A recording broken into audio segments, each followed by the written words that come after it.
আর যে বিএনপি জন্মলগ্ন থেকে যে আওয়ামী ফ্যাসিবাদের বিরুদ্ধে লড়াই করছে, ভারতীয় আধিপত্যবাদের বিরুদ্ধে লড়াই করছে, আজকে তারাই তাদেরকে আওয়ামী লীগের সাথে মিলানোর জন্য চেষ্টা করছে।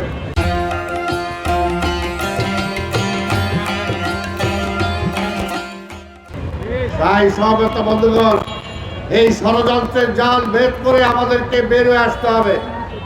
তারা যদি এতই কিছু হয়, তাহলে নির্বাচনকে ঠেকাতে চায় কেন? জনগণের রায়কে ঠেকাতে চায় কেন?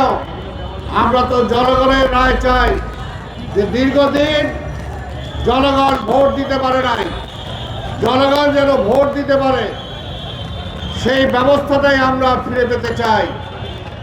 কিন্তু আজকে এমন একটা অবস্থা যে মনে হয় নির্বাচন আর দরকার নাই, নির্বাচন দরকার নাই, তাদের মন মতো সরকার বসতে হবে। তাহলে তাদের কাছে প্রশ্ন করতে বা কিভাবে বসবে? আপনারা কি চান? আজকে পিআর সিস্টেম বলে একটা তারা আন্দোলন করে আজকে জনগণকে বিভ্রান্ত করতে চাচ্ছে। এই পিআর সিস্টেম হলে কি হবে?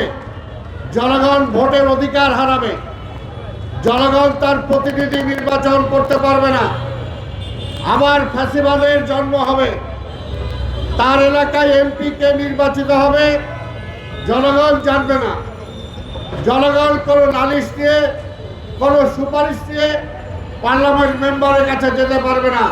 সেটাই তারা চায়। কি কারণে চায়? তারা অল্প করে যতটুকুই ভোট পায় সব কিছু জমায়া যাতে সংসদে তারা যেতে পারে।